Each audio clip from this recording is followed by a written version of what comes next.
We remain steadfast in our commitment in delivering local news that matters. Stories that inspire.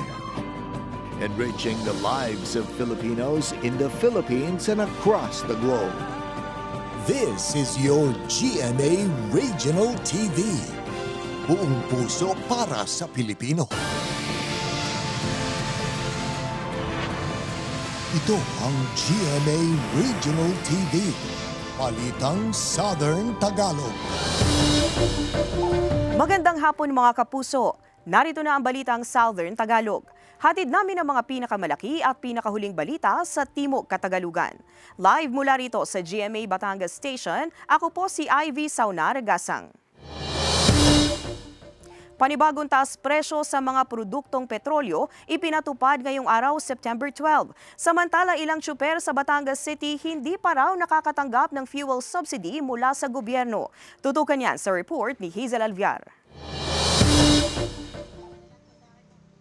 Epektibo ngayong araw ang ipinatupad na panibagong taas singil sa mga produktong petrolyo ng mga kumpanya ng langis. 40 centavos kada litro sa gasolina at diesel, habang 20 centavos kada litro sa kerosene. Ito na ang ikasampung linggong may pagtaas sa presyo ng produktong petrolyo simula noong July 11 ngayong taon. Abot raw sa 300 hanggang 400 piso ang nababawas sa kita ng jeepney driver na si Bong dahil sa sunod-sunod na taas presyo ng langis. Lagi na lang akong tumaas ng tumaas. Kung halimbawa inaanoan na pagbaba naman parang hindi na tumasa pa masahe. Parang po ay mga pasahero hindi naman mahirapan. Medyo nahirapan kami, mabigat sa kasi magkano lang yung kinikita namin din, tapos matatapyasan pa ng matatapyasan sa gasolina. Bukod sa production cut sa supply ng langis ng mga bansang Saudi Arabia at Russia, may karagdagang paliwanag ang Oil Industry Management Bureau ng Department of Energy sa patuloy na pagtaas ng presyo. Malaking pagbawas sa commercial goods inventory ng United States. So nabawasan yung kanilang stockpiles ng kanilang mga produkto. And thirdly po, yung increase ni Saudi Aramco sa kanilang official selling price. Nauna nang inihayag ng pamahalaan na mamimigay sila ng fuel subsidy sa mga PUV drivers at operators. Pero ang ilang PUV drivers sa Batangas City, wala pa raw natatanggap hanggang ngayon pero handa raw silang maghintay. Salamat sa gobyerno. Nakakapagpalog ng konti. Kaysa naman wala, ay mas maganda yun na may ayuda. Payo ng DOE sa mga motorista, maigi ring samantalahin kung may mga alok na promo ang mga gasolinahan. Alam naman natin itong mga gasolinahan na to, minsan may mga promo packages sila or campaigns. So makaka-avail ka ng mga discounts, nag-range siya minsan ng 1 peso hanggang 4 pesos. Depende kung anong klaseng promo yun. Kasama si Kel Ravaca, Hazel Alviar, Balitang Southern Tagalog. Pagsunod sa traffic ordinance kontra jaywalking, mahigpit na ipinatutupad sa Batangas City. Mga pedestrian na paulit-ulit na lalabag sa ordinansa, pagmumultahin at isa sa ilalim sa community service. Para sa detalye, makakasama natin live si Paul Hernandez. Paul?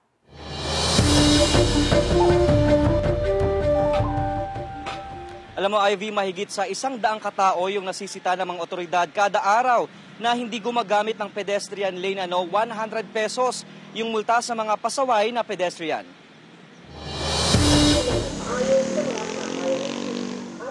Bukod sa busina ng mga sasakyan, umaalingaw-ngaw sa intersection road ng downtown Batangas City ang mayat-mayang paalala sa publiko na gamitin ang pedestrian lane. Sa pedestrian lane, pinaalalahanan ang lahat na tumawid lamang sa tamang tawiran. Bantay sarado ng tauhan ng Transportation Development Regulation Office o TDRO ang sidewalk. Ang mga tumatawid, binibigyan ng task force disiplina ng flyers sa tamang paggamit ng tawiran.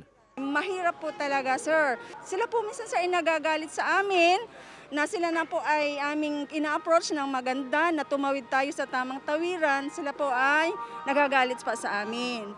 Ayon sa mga otoridad, mabigat na daloy ng trapiko at kung minsay aksidente ang idinudulot ng jaywalking. Inililista ang mga pasaway na pedestrian sa binibigyan ng first warning. Nakapaloob daw ito sa Batangas City Traffic Ordinance of 2020. 100 pesos ang multa sa mga paulit-ulit na lalabag. If ever ang isang mahuhuli ay walang kakayahang magbayad ng pera, so may katumbas po itong community service. Maglilinis or depende po sa ibibigay ng korte. Ang ilan aminadong nalalayuan sa pedestrian lane kaya napipilitang tumawid sa hindi dapat tawiran. May times pero madalas as much as possible tumatawid po talaga ako sa tamang tawid. Wala naman tayong magagawa kundi sumunod tayo sa batas trapiko at saka kung ano mo pinapatupad ng ating lokal na pamahalaan po. Mahigit sa 100 katao ang average na bilang kada araw ang nasisita nilang hindi tumatawid sa tamang tawiran. Although may mga ilan pa ring pasaway, pero napapansin natin, majority ay nag-improve na. Yung paggamit ng pedestrian lane, pedestrian overpass, lalo na sa mga eskwelahan, yun ay ating naiipatupad na. Samantala, mariin din ang bili ng kinaukulan na bawal pa rin ang pagtitinda sa gilid ng kalsada basta-basta. Okay, Ivy, yung bili ng mga otoridad na bitbitin daw palagi yung disiplina tuwing lalabas ng bahay, Lalo't yung ginagawa naman daw nilang pagbabantay ay hindi naman daw para sa kanila, kundi para na rin sa kaligtasan ng lahat. Ivy. Maraming salamat, Paul Hernandez. Sugatan ng isang 43 anyos na lalaki matapos pagsasaksakin gamit ang ice pick sa Santo Tomas City, Batangas. Tama sa kaliwang braso at iba pang bahagi ng katawan ang tinamo ng biktima. Naaresto naman ang 54 anyos na suspect na si Ronald Padilla sa Barangay San Vicente, Tubong Tondo, Maynila at kasalukuyang naninirahan sa lungsod ng Tanawan. Nagpambuno pa raw ang suspect at biktima na naawat naman ng isang security guard. Patuloy pang nagpapagaling sa ospital ang biktima habang nasa custodial facility ng Santo Tomas Police ang suspect. Inaalam pa ang motibo ng pananaksak. Ilang tsuper sa Batangas patuloy na dumaraing dahil sa magkakasunod na taas presyo sa langis. Samantala, pamamahagi ng fuel subsidy maaring simulan ngayong linggo ayon sa DOTR. Ang detalye sa report ni Paul Hernandez. Hindi na raw mabilang ng jeepney driver na si Nino ang mga naging diskarte sa pagtitipid. Malinis na raw ang 400 pesos na nauuwi niya sa pamilya sa maghapong pamamasada, mula sa dating 800 hanggang 1,000 pesos. Walang magawa.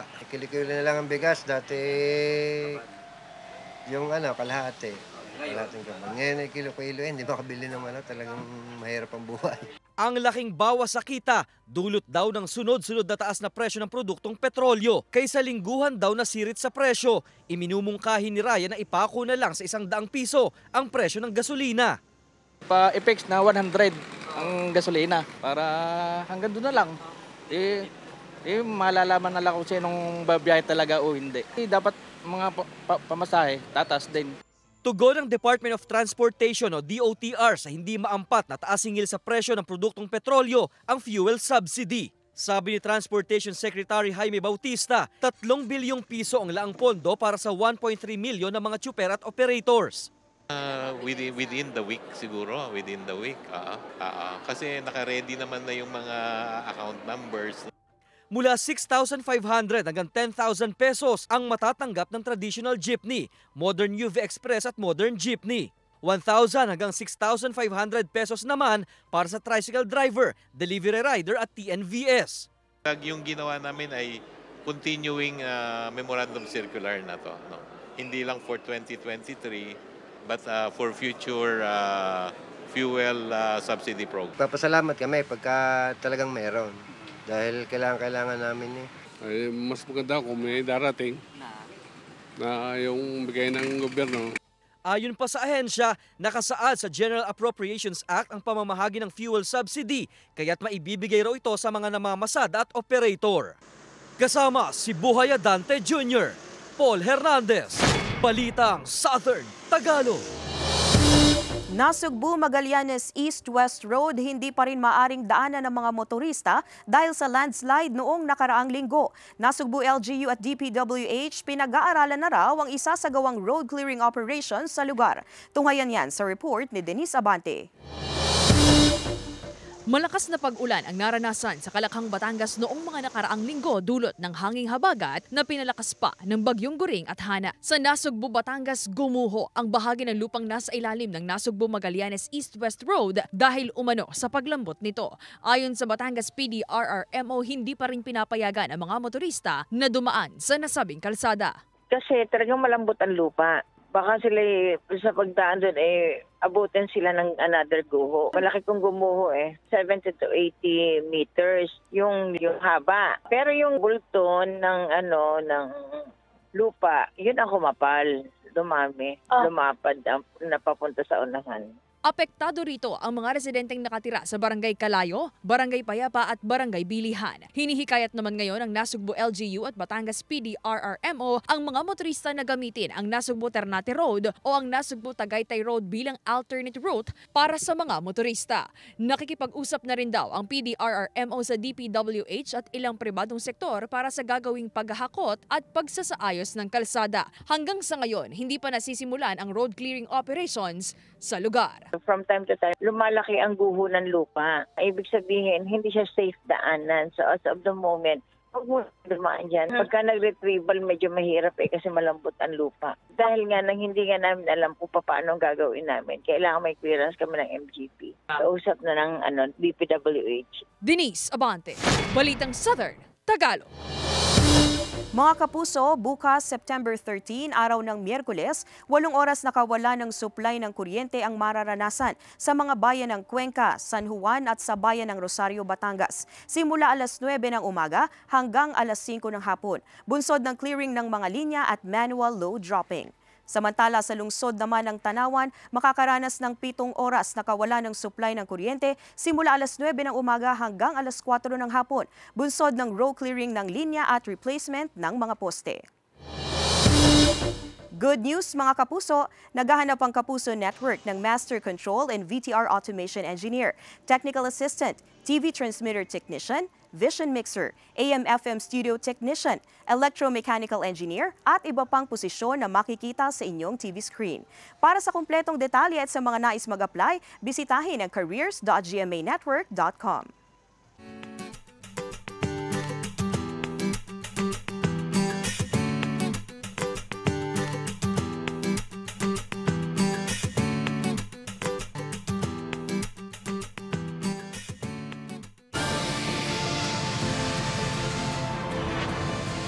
Ito ang GMA Regional TV, Balitang Southern Tagalog.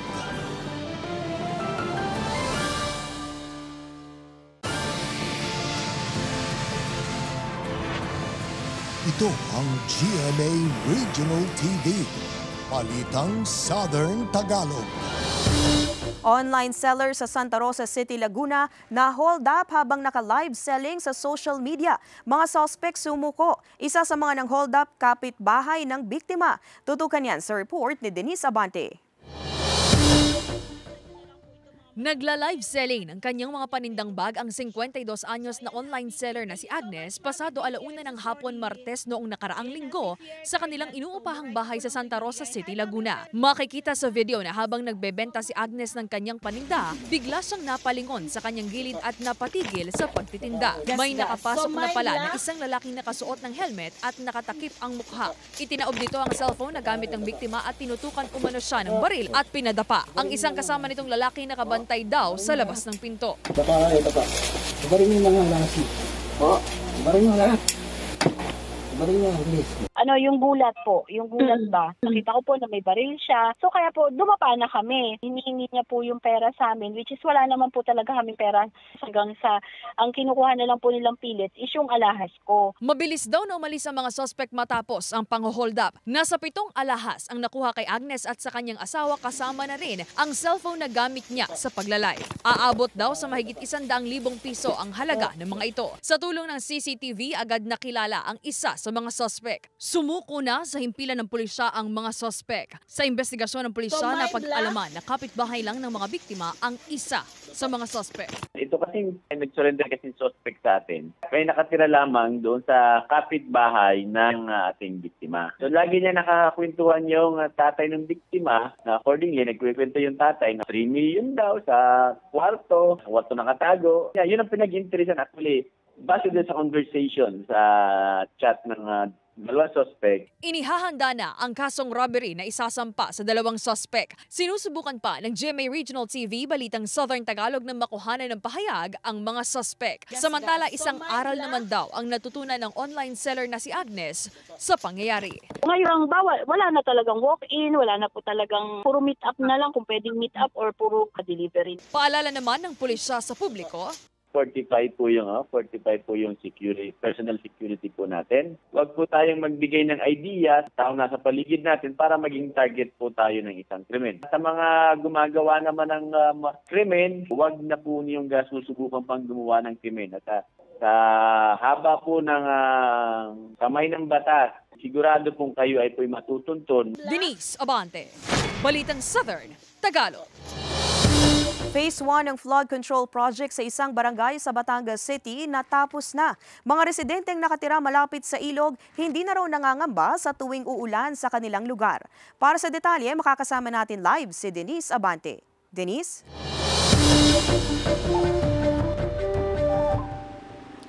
Ivy, laking ginhawa raw para sa mga residente ng Sitio Gitna, Barangay San Isidro, Batangas City natapos na ang unang bahagi ng flood control project sa lugar.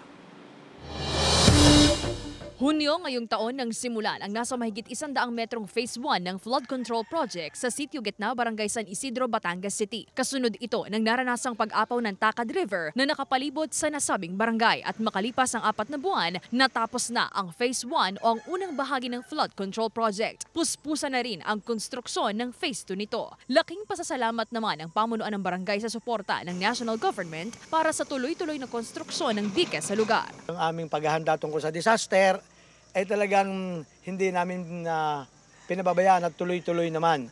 Meron kaming mga disaster preparedness, may mga contingency plan kami at ito na nga yung napakagandang patunay na hindi kami naman nagpapabayaan. Ang 75 anyos na si Mang Bayani halos maiyak sa tuwa dahil makakampante na raw sila sa pagtulog dahil natapos na ang dike. Isa raw siya sa mga buhay na saksi sa naranasang pagbaha sa lugar noong manalasa ang bagyong Paeng noong 2022. Sa ngayon po ay masaya kami at parang masigla ang katawan kahit ako may edad na ay lalong nabuhay ang katawan. Hindi makadaan yan po ang baha sa amin. Masaya ako dahil gagawa po ng dike na ito kaya kami ay natutuwa pagkat dininig ang panalangin namin na kami umilagyan dito. Una nang sinabi ng pamunuan ng barangay noong Hunyo na aabot sa 50 milyong piso ang kada isang phase. Itutuloy na rin daw kasi nila ang dike hanggang sa buong nasasakupan ng Takad River. Aabutin daw ng halos 1 taon bago matapos ang lahat ng pagawain. Baka aabot sa ilang phases yan kasi nga ay medyo mahaba paikot doon. Siguro so far ito ay almost 1 kilometer muna hanggang doon sa tulay. After nun ay mayroon pa sa kabila ng tulay, mas hihigit pa siya sa 1 kilometro kung talaga susukatin natin yung total length ng Embankment Protection and Flood Control Project na ito. Ivy, sa panayam natin kanina sa pamunuan ng barangay, posible raw na umabot pa sa 6 na phases ang kabuuan ng dike dahil lalagyan na rin nila ang lahat ng sityong nasa papalibutan ng Takad River. Balik sa iyo, Ivy. Maraming salamat, Denise Abante. Nagsagawa ng surprise inspection ng Committee on Health and Sanitation, Business Permit and Licensing Office at Municipal Sanitation Office sa ilang mga kainan sa Daet, Camarines Norte. Ito ay para matiyak ang kalinisan ng mga pagkaing inihahanda, maging ang workplace ng mga ito. Isinagawa ito ng mga otoridad matapos mag-post ang isang netizen sa social media na may nakita umanong paa ng ipis sa kanyang milk tea. Na-delete na ang naturang post at bagamat wala raw isinampang formal na reklamo, ay nais raw tiyakin ng otoridad ang kalinisan sa mga food establishments sa bayan. Bukod sa kalinisan, paiigtingin daw nila ang pagpapatupad ng pagkakaroon ng health cards sa lahat ng mga empleyado na may kinalaman sa food sector. Basically, it redounds to the responsibility hindi lamang ng lokal na pamahalaan, kundi responsibility ng food business operators.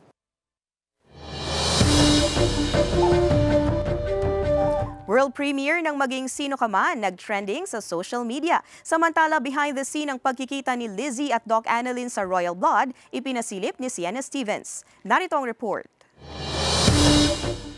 Nag-trending sa social media ang pilot episode ng Maging Sino Ka Man kagabi. Sa unang episode pa lang, nagbardagulan na agad sina Carding at Monique. Ipinakilala na rin ang papel ni Jean Garcia bilang Belinda, ang ina ni Monique. Patuloy na subaybayan ang Maging Sino Ka Man gabi-gabi pagkatapos ng 24 oras.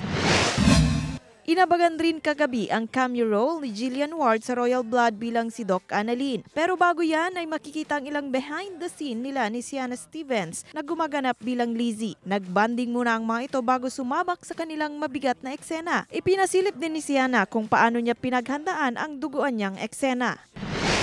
Samantala sa Royal Blood, isang panibagong sekreto ni Andrew ang mabubunyag. Siya kaya ang tunay na may motibo para patayin si Gustavo? At ano naman kaya ang isasagot ni Napoy sa pag-amin ni Diana sa kanyang tunay na nararamdaman? Ang mga eksenang yan tutukan sa Royal Blood pagkatapos ng Maging Sino Ka Man.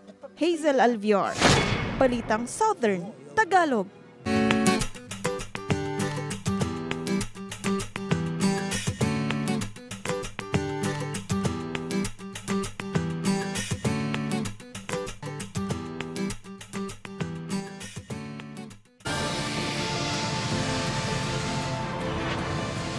Ito ang GMA Regional TV, Balitang Southern Tagalog.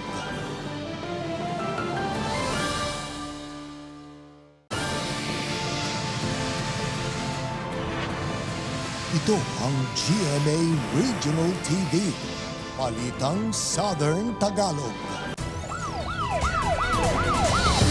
32 anyos na lalaki patay sa pamamaril sa Batangas City. Dating alitan, tinitingnang motibo sa pagpaslang ayon sa pulisya. Ang detalye sa report ni Denise Abante. Naghihinagpis ang 57 anyos na inang si Perlita Rebadillo dahil sa sinapit ng kanyang panganay na anak. Namatay kasi ang 32 anyos na si Raymart Rebadillo, residente ng Barangay Malitam, Batangas City matapos pagbabarilin gabi noong linggo sa Barangay Wawa ng kaparehong lungsod. Sa investigasyon ng pulisya, nakaupo lamang sa isang bahagi ng dike ang biktima ng pagbabarilin ng mga sospek. Bigla na lang po lumapit po itong mga suspect po natin at bigla po siyang pinagbabaril. Meron naman po tayong mga witnesses po tapos na-identify naman po natin yung mga suspect na involved. Alitan sa pagitan ng isa sa mga sospek at biktima ang tinitingnang motibo ng pulisya sa krimen. Pero ayon sa ina ng biktima, mabait ang anak at walang nababalita ang kaaway. Mabait siyang bata, wala siyang kaaway dito. Kahit pagtanong ninyo, wala ho siya nakakaaway. Saludo ako sa kanyang mabait na bata. Yung suspect po natin doon, prior the incident, ay may mga alitan na po, pati may mga incidents na pinagtangkaan po yung buhay ng ating biktima. Itong mga gantong insidente naman po ay isolated incidents. Sa ngayon, patuloy na gumugulong ang investigasyon sa pamamaril. Ngayong araw din nakatakdang i-inquest ng isa sa mga nahuling suspect habang patuloy pang pinaghahanap ang dalawa pang mga suspect. Panawagan naman ng ina ng biktima. Sana ay mahuli. Yun lang ang akin. Gusto ko mahuli para makuha ang kanyang pagkamatay. Sana ay makuha niya, makamit niya ang hustisya kahit wala na. Sinisikap pa ng GMA Regional TV, Balitang Southern Tagalog, na makuhanan ng pahayag ang isa sa mga nahuling suspect. Kasama si J.R. Manjares, Denise Abante, Balitang Southern Tagalog.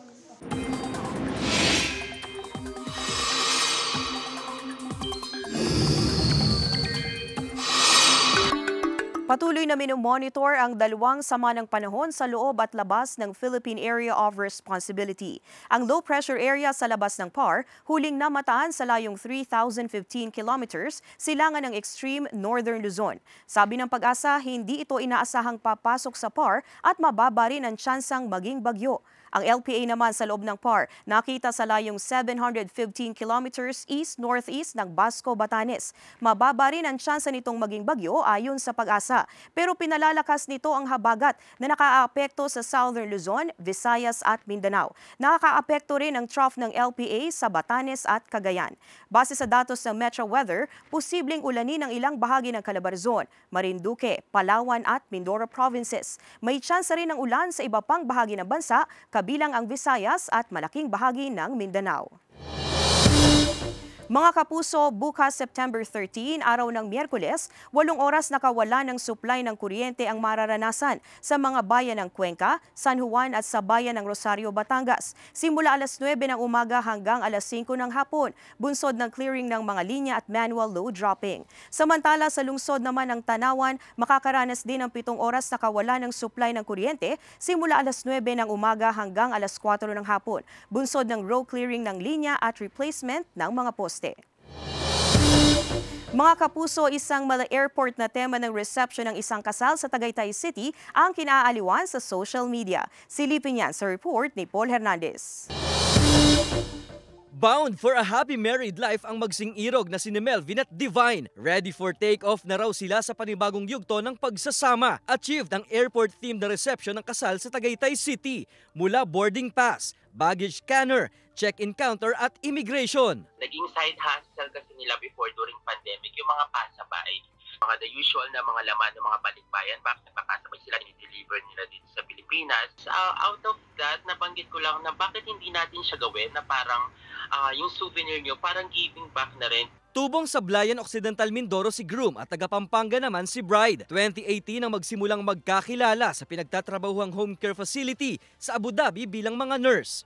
Yung isang kulig ko nakasama ko sa bahay, meron niya si Divine, maganda, ganyan. Doon ko tinry na kulit-kulitin siya. Then, ayun, awa ng Diyos, binigyan ako ng pagkakataon na ma-meet siya, makilala. Gusto rin daw kasi nilang mas maging memorable ang kasal hindi lang para sa kanila, kundi maging sa mga bisita. At lahat sila may inuwing pasalubong. Mapa economy o business class man yan. Napawaw sila na parang, ay wow, ganito pala ang feeling na nasa airport. Kasi hindi pa, like yung iba, hindi pa naman nakakatravel, overseas, or domestic, gano'n. So ayun, enjoy na enjoy. Pag daw nila, may something na dala-dala silang, baka anything na mamatulis. Sabi naman, kapag na-upload, walang dinner. Pasabog din ang wedding gift ni groom kay bride. Eras Tour concert lang naman ni Taylor Swift sa Singapore. Bonus na lang daw kung makakapag-travel pa sina Melvin at Divine sa iba-ibang lugar. Dahil para sa kanila, ang dream destination nila natagpuan na sa isa't isa. Paul Hernandez, Balitang Southern Tagalog. Samantala, mapapanood niyo po ang episode na ito at iba pang pinakahuling lokal na balita sa official website ng GMA Regional TV, www.gmaregionaltv.com. Pwede rin kayong bumisita sa aming official YouTube channel, GMA Regional TV, at i-click ang subscribe button para sa pinakamaiinit na balita mula sa rehiyon. Dahil sa GMA Regional TV, local news matters. At yan ang mga pinakamalaki at pinakahuling balita sa Timog Katagalugan. Maraming salamat sa pagsama sa amin, pati na ang mga kapuso sa ibang bansa na tumutok sa mga balita sa rehiyon. Kami, ang GMA Regional TV, Balitang Southern Tagalog, buong pwersa para sa mas malaking misyon at mas malawak na paglilingkod sa bayan.